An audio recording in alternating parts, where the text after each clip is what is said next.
Hello friends, and welcome again to the Shield of Faith. My name is Wes Garland, and I'm the preacher of the Cross Plains Church of Christ in Cross Plains, Tennessee. And alongside with us, as always, we have Barry Kennedy. Hey Wes. He is the preacher of the Crossville Church of Christ in Crossville, Tennessee. And we also have with us, as always, Eric Pitcock. Hey Wes. He is the preacher of the Northwest Church of Christ in Clay County, Tennessee. And friends, for the next 30 minutes, we hope and pray that you'll take out your Bible, paper, and pen and study with us, because today we're continuing on with our series of Old Testament examples and the lessons we can learn from them. And so far we've looked at Adam and Eve, we've looked at Noah, and today we want to look here at Joseph. Joseph is the account, if you wanted to go ahead and turn your Bibles there, is found in Genesis chapter 37, and we're going to be looking all the way through chapter 50. Just some really good lessons that we can learn from him.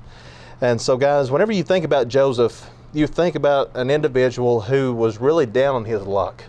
In the physical sense. I mean, he was one who was sold by his brethren, ended up in Egypt, had the little issue with Potiphar's wife, was thrown into prison, but then he was then made head over the prison.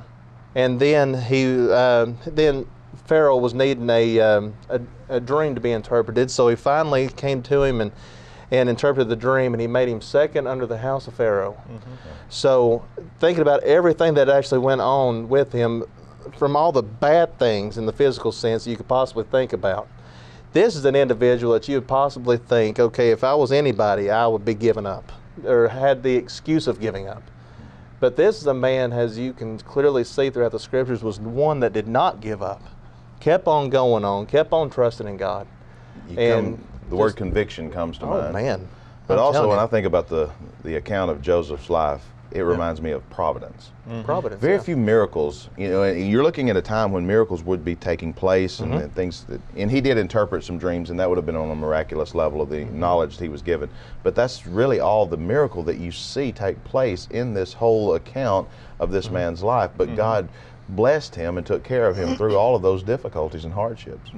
You're spot on. The very first thing that we're introduced to is a loving relationship that he had with his father. A little favoritism maybe, and it was a mistake on his father's part, on Jacob's part. But favoritism never causes trouble in the family. No, it never causes trouble. But but nevertheless, and then, I mean, to build a hatred to the point that brother wants to kill brother, this is what he was dealing with. Yep. And you see like you said, the providence of God. You see him working throughout the story of the life of Joseph. Romans 8:28, all things work together for the good, those that love the Lord. We think about that particular passage, all things work out for good, not necessarily just for our good, but it's also for the Lord's good. On these things, I think it's important for us to note and to realize we don't see this a lot. We're reading the story. We've got the end of the story. Sure. We've got the end of the account. We've got the completed revelation. We know the end, how it works out, how he's blessed, and how he saves his family and does all of these things. But try to go back and put yourself in Joseph's shoes. Put him in the pit. You're in the pit. Your brothers want you dead. One of them is trying to work out a little scheme to plan Reuben. to save your life, Reuben. But you're in this pit. Then you're sold. Now you're with these foreign people. You're a slave now, and all of this. You're by yourself, You're by literally. alone. Yes. Except God was with him the whole time. Exactly. Now, maybe we give him a little too much credit sometime. We're looking at this hero of faith, and he was just a stone wall through it all. I don't see it that way. This man was broken. This man was down, but he maintained his faith. Yes. The reason why he was able to go through what he was going through and ended up on top in the end was because he was a righteous individual. Right. Exactly. I mean, you think about it, from the time that he was, really close friends with his father, to the point of where he was sold into slavery. Even whenever he was in Egypt, he understood what it meant to be a righteous individual. He was one who not only showed respect unto God, but also showed respect to Potiphar, who was who was the person who was head over him. And as you see here, that even in the temptation that he was given into with Potiphar's wife, whenever she kept on saying, lie with me and lie with me and lie with me, did you notice right there in chapter 39, whenever all this was taking place, notice what he says here. How then can I do, in verse number 9, how then can I do this great wickedness and sin against God? You know, the very first forefront person that was in his mind was God.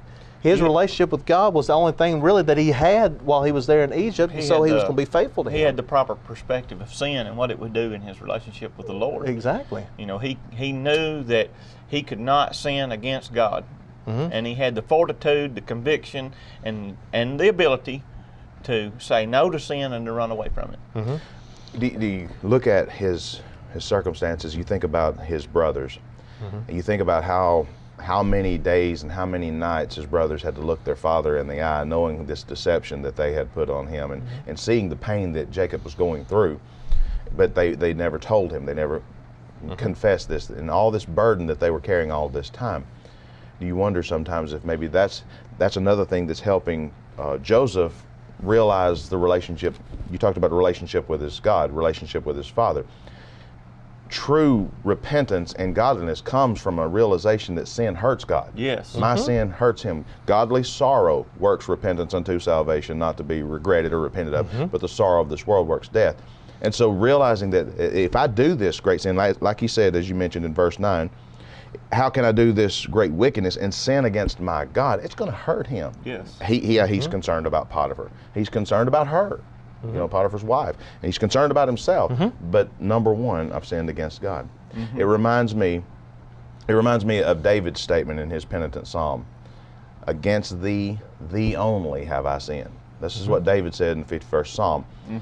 David sinned against Bathsheba. David sinned against Uriah the Hittite. David sinned against himself. David sinned against the whole nation of Israel. Yes. So where does he get off saying, I sinned against you only? Because that's what's first. Sin is first. If I wrong you, Wes, I sin against God first. I have to make things right with you as well, but the same is true here. And you know, one big lesson that we can learn from this is, yes, he was an example of righteousness, but righteousness should not be affected by the physical circumstances of life. Yeah. And the whole big thing is that even from when he was sold to the time that he treated his brethren even with respect and even helping them whenever they finally came to him during the famine, when he was second under the seat of Pharaoh and he was the one that was head over all the food and all the harvest and everything of that nature, he had stored up so much food to just take care of the 7 years of famine. Right. And the beautiful thing is that even whenever he came, his brethren actually came to him, he didn't treat them with hatred. But in respect to that, you could just see his heart of forgiveness. And they expected it. Oh, Yeah. When yes. when we get to the end of the account, when they figure out who he is, they're afraid. Oh, yeah. He's going to turn on us what we have given to him. Yes. But you see it very, very beautifully is that he says, I want you to go back and get my father.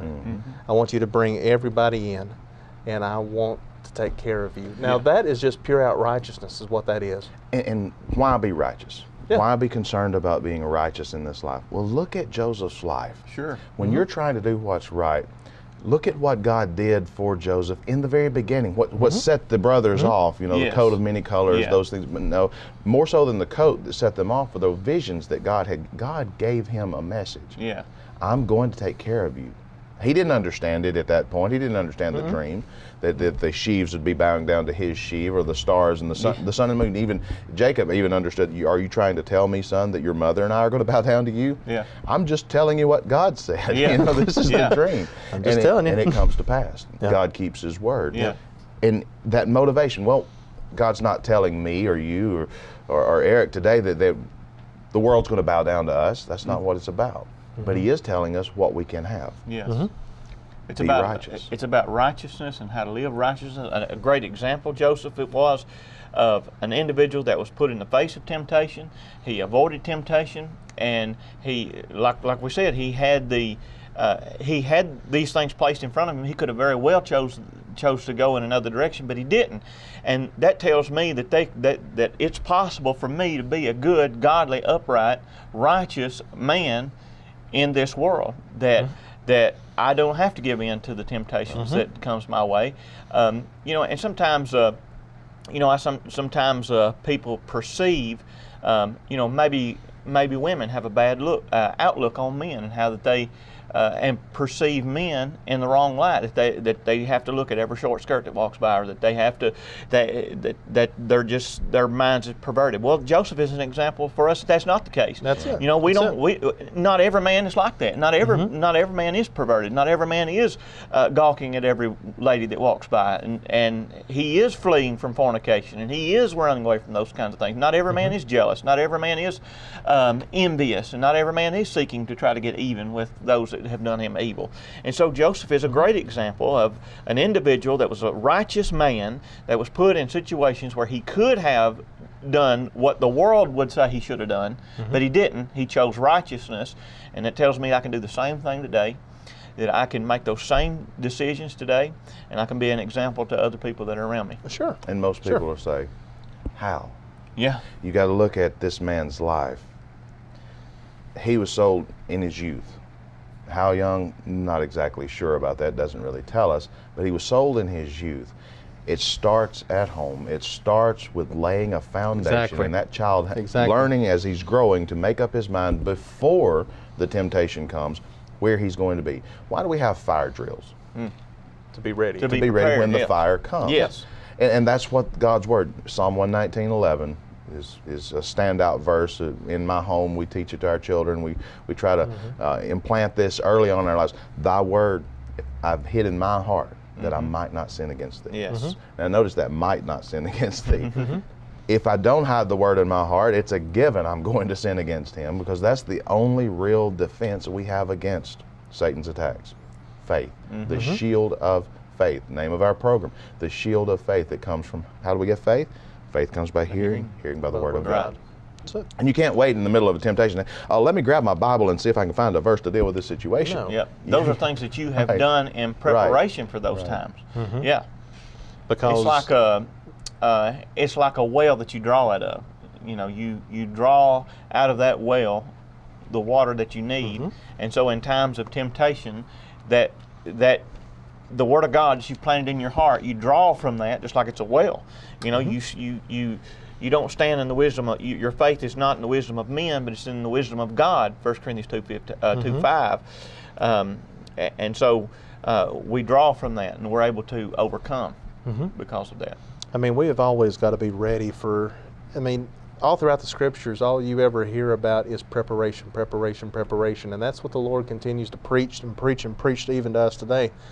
Because, like 1 Peter 5, verse 8, that we are to be vigilant, be sober, because the devil is lurking about as a lion, seeking whom he may devour. He's going to take you, and he's going to try to attack you in your most vulnerable time, Yeah. when you're off your course, whenever you are not even expecting anything. That's what it's all about. We have to be ready at all times. And look at the verse that precedes that. Yeah. Cast all your cares upon Him. for he cares for you. Look at that in light of what we're just saying, what you were just discussing. Look at the roaring lion attacking Joseph through his brothers, Yes. through the Potiphar's wife, through the prison, through all of these things. That's the roaring lion. But he's cast all his cares upon the Lord, and that's how he's sustained through all of this. Sure. Sure. And so he's a great example for us in reference to being a righteous individual, doing those things that are right in the sight of God. Sober. Like Sober. you said. Yeah, exactly. Sober and vigilant. He was sober in the face of the drunken lust that was before him. Yeah. On a daily basis, she pressed on him. Yes. On a daily basis. It wasn't just one-time temptation, come lie with me. And here's this boy, he's been ripped from his family, ripped from everything right, everything that he knew. He's over here a slave in this nation. God's put me here anyway. Might as well. Might as well. No. He had No. every reason and ability Right. To give an to excuse. give in to the Yeah. temptation, but he didn't, because his devotion was to something higher than the things of this world. He saw Exactly. clearly Yes. what was before him. Yes. And not only is he an example of that, but in the example of the temptation, he's also a great example for us in how to deal with temptation. Amen. Because as Absolutely. finally that final time that Potiphar's wife finally even grabbed him, saying, "Lie with me," he ran, even leaving his cloak behind. Now, a lot of times people say, no, man, I got to get back, I got to get my stuff. Right? No, he didn't even care about that. He fled away from that, which also led into a thing with her telling Potiphar that he slept with me and all this other stuff. He raped me and things of that nature, which ended him into prison. Yeah. So he goes from the And pit he goes from the pit to the prison. to the prison. And then he's going to go to the palace. And then he's going to go to the palace. Yeah. Oh, that sounds like a good sermon. It is. All right. But you think about this. Even the same thing as what he did then is a great thing for us to learn about today, because remember there in James chapter 4 and verse number 7, whenever he says, resist the devil and he will flee from you. Mm-hmm. And then you even think about Romans chapter 12 and verse number 9, where he says, abhor what is evil and cling to that which is good. You know, whenever you come from a mindset of already being righteous, if you're already a righteous individual, you've already got a mindset about sin. Mm-hmm. It's something, I love that word abhor, because that word abhor simply means to cause to disgust. Right. Yes. And so whenever you think about it in those terms, if sin is in your mind as something that makes you sick, you don't want to stay around with it, Mm-hmm. because your mind's already been framed around that. And so whenever it's like that, doesn't matter what temptation, it doesn't even matter, like in Joseph's situation, a very beautiful woman, more than likely, because he was one of a really high authoritative figure here, Right. a beautiful woman coming up on you, it ain't going to be any problem, because I am first God's. It reminded me, I was thinking about these things and what we're talking about with Joseph. We need to be this kind of person, definitely ourselves, but we also need to be looking for these kind of people Sure. as well. Sure. And it reminded me of Jude, and Jude, of course, chapter 1. Verse 22 says, and some have compassion, making a difference, and others save with fear, pulling them out of the fire, hating even the garment spotted by the flesh. Hating that. We're looking for those people. And then this reminds me of Joseph, now unto him that is able to keep you from falling and to present you faultless before the presence of the glory of his glory with exceeding joy. Christ. Yet Christ had not walked this earth at this point of Joseph's life. Through Christ, did Christ keep him perfect? Yes. How? Same way he keeps us perfect. By instruction, following the instructions, his providential care in our lives, knowing that he's always with us, trusting in that. We're looking for these people, but we've got to have the same idea about sin, just like you said, hating even having our garments spotted by the flesh. We want to stay as far away from that as we can. And we do that in physical things. If I know for a fact, I use the example of snakes. Now I know there's some people that like snakes, and I don't mean to offend any of them. They've got their issues. But snakes, there are some snakes that are harmless. But all snakes to me are poisonous and vicious. So I don't have time to really inspect these creatures. So I'm going to make sure when I see a snake that I'm going to keep my distance. Yeah. Because I don't want to have to hurt him or him hurt me. Yeah. Right? Now, it could be a harmless snake. That's fine. He can go his way. It could be a harmful snake. It's fine. He can go, but I'm going to keep my distance because of the chance that this snake could be venomous. I love the new commercial on tobacco. Have you seen it? Where it shows them doing a like a little autopsy on this really deadly creature. And I mean really creature. And they're in the school setting, and he's trying to open up this thing, and he says, you've got to be very careful of how this is really dangerous and things like that. And he says, don't even let me get into really what it can do to you and everything like that. The thing starts moving, and it finally starts jumping up. Everybody is terrified of it. Right. And they said, if you really saw what tobacco can do to you, Right. you'd be running like crazy too. Right. And I love what that whole thing, because it's a perfect illustration of what sin should be to us. That is sin.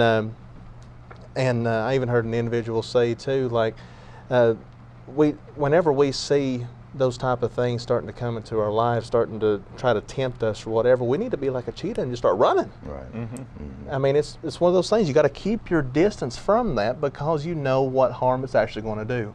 As the more we try to minimize the seriousness of sin in this nation, whenever you take God out, going back even to our first episode, what we were talking about, when you take God out of the picture, there's then no limit for anything.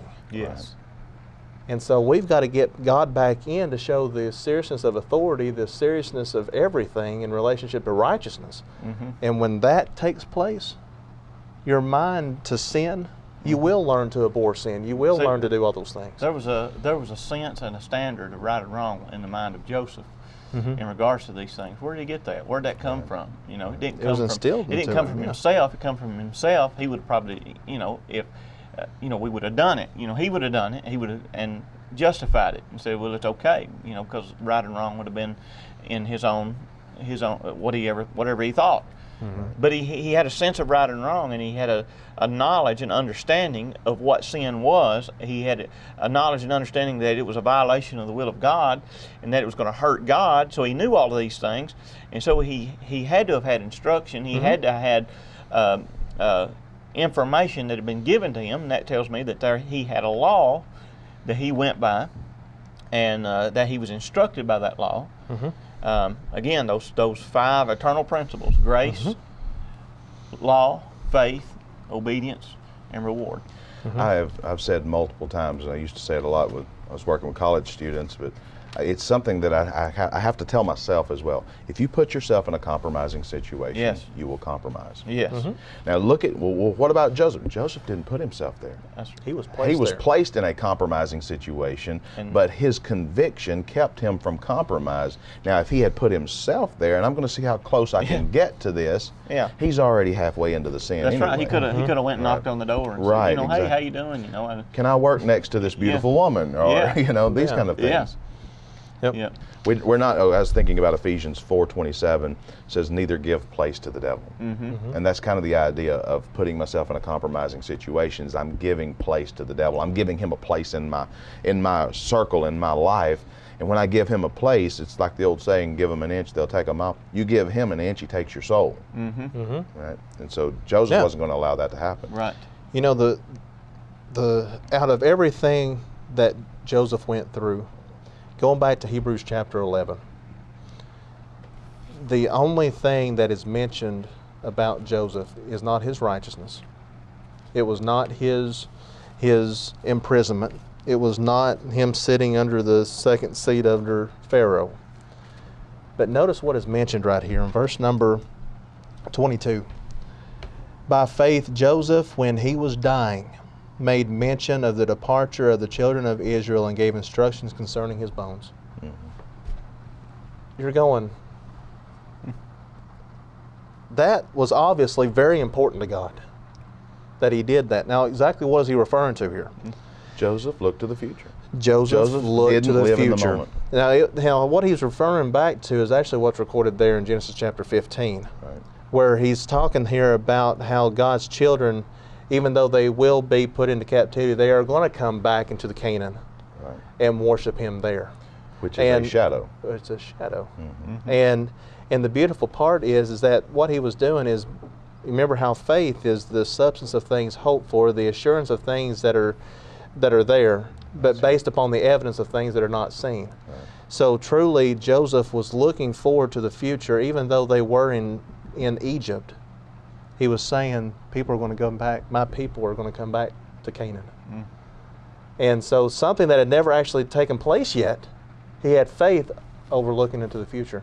All of those great heroes and heroines of faith that we read about in Hebrews 11 have that common goal. Sure. And it's not this world. You look back to a few verses back in chapter 11 to verse 8 says, by faith Abraham, when he was called to go out into a place which he should after receive for inheritance, obeyed, and he went out not knowing whither he went. Didn't know for sure where he's going to end up. But he goes on and says, by faith he sojourned in a land of promise, as in a strange country, dwelling in tabernacles with Isaac and Jacob, heirs of him according to the same promise. Now verse 10 is what I want to key in on. For he looked for a city which hath foundations, whose builder and maker is God, not some earthly place. No. We've got another day on this earth. That's all you've got is another day on this earth. But we got a heavenly home. That's waiting right. on us. But you also see that even whenever he needed to bury Sarah.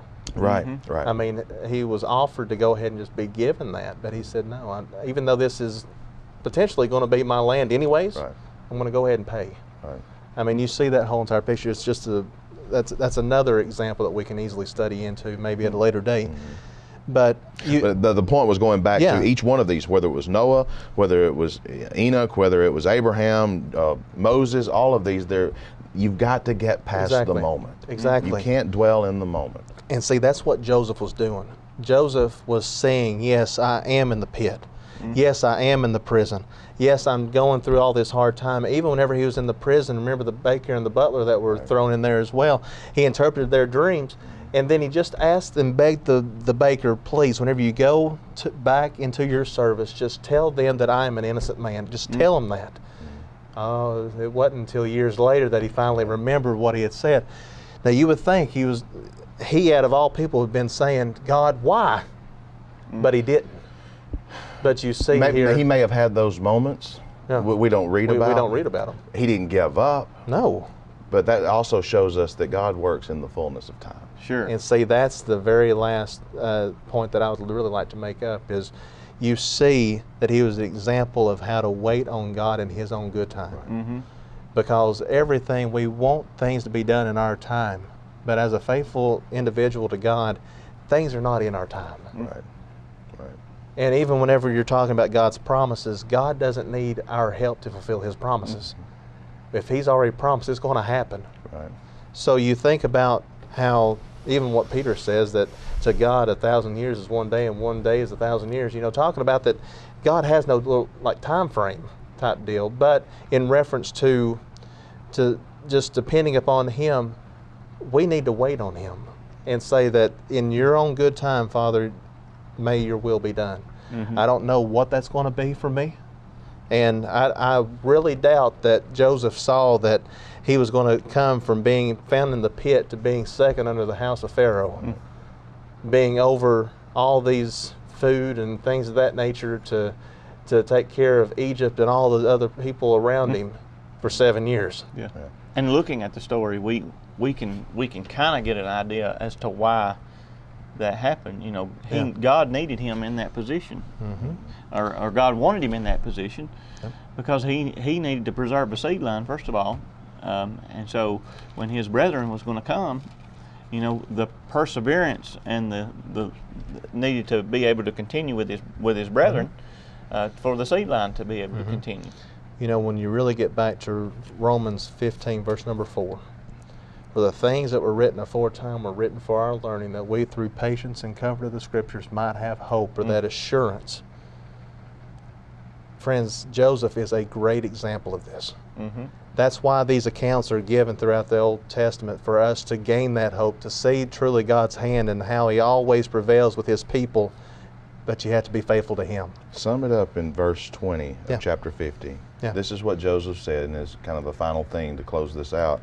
He says, but as for you, you thought evil against me, but God meant it unto good, to bring to pass as it is this day, to save much people alive. Yes. And he spake, the next verse, and if you underscore in your Bible, 21, the last phrase is, he spake kindly unto them. He was truly a righteous individual, and friends, may we also mimic his example, as we have already been talking about Adam and Eve and Noah. May we also mimic Joseph's example. If you need any help or anything of that nature, get in contact with us. Go to our website, shieldoffaithtv.com, and until next time, may God bless.